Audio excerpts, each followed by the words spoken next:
सांगली सातारा विधान परिषदेत भाजपचा झेंडा, धैर्यशील कदमांचा दणदणीत विजय। सांगली सातारा स्थानिक स्वराज्य संस्था मतदारसंघाच्या विधान परिषद निवडणुकीत महायुतीचे भाजप उमेदवार धैर्यशील कदम यांनी दणदणीत विजय मिळवला आहे। त्यांनी महाविकास आघाडीचे राष्ट्रवादी काँग्रेस शरद पवार गट उमेदवार अभयसिंह जगताप यांचा 301 मतांनी पराभव केला। निवडणुकीत एकूण 885 मतांपैकी धैर्यशील कदम यांना 593 प्रथम पसंतीची मते मिळाली, तर अभयसिंह जगताप यांना 292 मते मिळाली। या विजयामुळे सांगली सातारा विधान परिषद मतदारसंघावर महायुतीने आपले वर्चस्व कायम राखले आहे। निकाल जाहीर होताच भाजप आणि महायुतीच्या कार्यकर्त्यांनी जल्लोष करत विजयाचा आनंद साजरा केला। दरम्यान पराभवानंतर प्रतिक्रिया देताना महाविकास आघाडीचे उमेदवार अभयसिंह जगताप यांनी महायुतीचे सुमारे 100 मते फुटल्याचा दावा केला। महाविकास आघाडीची मूळ मतसंख्या सुमारे 192 असतानाही त्यांना 292 मते मिळाल्याने काही मतदारांनी क्रॉस वोटिंग केल्याचा दावा त्यांनी केला आहे। या निकालामुळे आगामी स्थानिक स्वराज्य संस्था आणि राजकीय सीमा समीकरण चर्चा सुरू झाली असून सांगली सातारा जिल्ह्यातील राजकारणात या विजयाला विशेष महत्त्व प्राप्त झाले आहे। काय सांगाल आता यश मिळालेलं आहे?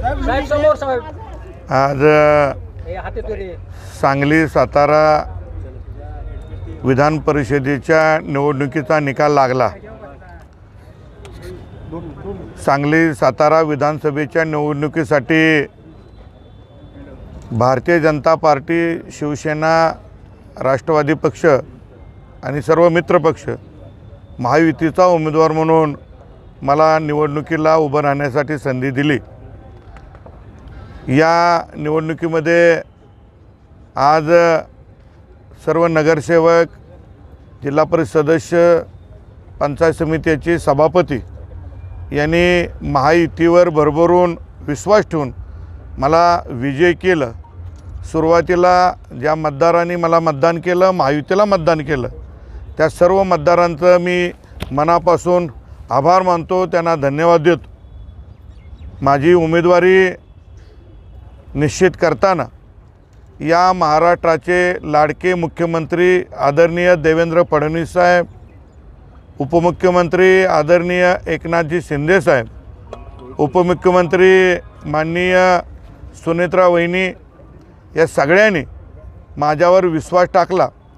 विशेषतः महाराष्ट्राचे प्रदेशाध्यक्ष आदरणीय रवींद्र चव्हाण साहेब, पूर्व प्रदेशाध्यक्ष आदरणीय चंद्रशेखरजी बावनकुळे साहेब, आमच्या जिल्ह्यातील सातारा जिल्ह्यातील चारही मंत्री, विशेषतः आमचे सगळ्यांचे मार्गदर्शक नेते खासदार छत्रपती उदयनराजे भोसले, बांधकाम मंत्री आदरणीय शिवेंद्रराजे भोसले, साताऱ्याचे पालकमंत्री आदरणीय शंभूराजे देसाई साहेब, आदरणीय नामदार मकरंद पाटील आबा, त्याचप्रमाणे ज्यांनी खरं तर या निवडणुकीची सगळी सूत्र हातात घेतली ते आमचे नेते मार्गदर्शक नामदार ग्रामविकास मंत्री जयकुमार गोरेभाऊ, सांगलीचे पालकमंत्री आदरणीय चंद्रकांतदादा पाटील, या सगळ्यांनी माझी उमेदवारी निश्चित केली।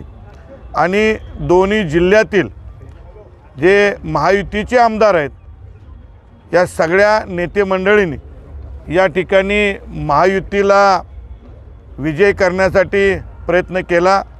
सुरुवातीला मी या सगळ्या नेते मंडळींचं मनापासून आभार मानतो, ज्यांनी प्रत्यक्ष रूपी अप्रत्यक्ष रूपी माझ्या रूपानं महायुतीला कौल दिला। या सगळ्या मतदारांचा आणि नेते मंडळींचं मी मनापासून आभार मानतो आणि दिलेला कौल मान्य करून सांगली आणि सातारा जिल्ह्यातील नगरसेवक असतील, जिल्हा परिषद सदस्य असतील, पंचायत समिती सभापती असतील, यांच्या ज्या अपेक्षा आहेत त्या पूर्ण करण्यासाठी येणाऱ्या काळामध्ये मी प्रयत्न करेन। जर मताची आकडेवारी बघितली तर महायुतीची काही मतं महाविकास आघाडीकडे गेल्याचं बघायला मिळतंय। कसं बघता एकूणच, कारण ज्या पद्धतीनं या सगळ्याच उमेदवारीवरून पहिल्यांदा नाराजी नाट्याने काहीसा वाद झाला होता। महायुतीच्या सर्व मतदारांनी, सर्व नेत्यांनी माझी पूर्णपणे पाठराखण केलेली आहे. काही वैयक्तिक कोणाची नाराज असेल ती तपासावी लागेल, परंतु महायुतीची मतं फुटली असं म्हणणं अतिशय अयोग्य आहे. महायुतीच्या सर्व जे मग कमळ चिन्हावर असेल, धनुष्यबाणावर असेल किंवा घड्याळ चिन्हावर असेल, यांची बेरीज केल्यानंतर जेवढी मला मतं पडायला पाहिजेत ती 100% मतं मला पडलेली आहेत. त्यामुळं महायुतीची मतं फुटली असं म्हणणं अयोग्य आहे. जगताप यांनी सांगितलेलं आहे की 100 मतं महायुतीची फुटली. नाही चुकीचं. साहेब, त्यांचा दावा असा आहे की महायुतीचे अनेक मतं आमच्याकडे येण्यासाठी तयार होती, मात्र वरिष्ठांनी शेवटच्या क्षणी मोठा दबाव या सगळ्या दोन मंत्र्यांनी नगरसेवकांवर आणला. विशेषतः आमची मंत्रिपदं वाचवण्यासाठी तरी मतदान करा अशा पद्धतीची विनवणी या मतदारांना करावा लागेल. असा जगतापांचा आरोप आहे. नाही, जगतापांचा आरोप काय ते सुरुवातीपासूनच भावनिक शब्दाचा मारा करत होते आणि भावनेवर ते इलेक्शनला सामोरे गेले होते. संख्याबळ त्यांच्याकडे कधीच नव्हतं. त्यांनी कधी गणिताची जुळवाजुळव केलेली नव्हती. नुसतं मी निवडून येणार, कशाच्या जोरावर निवडून येणार. शेवटी जी मतं पडली, तुम्ही खात्रीशीर कधी पण बेरीज मारा, जी ही आमच्या चिन्हावर निवडून आलेले नगरसेवक आहेत त्यांची 100% मतं मला पडलेली. कारण त्यांचे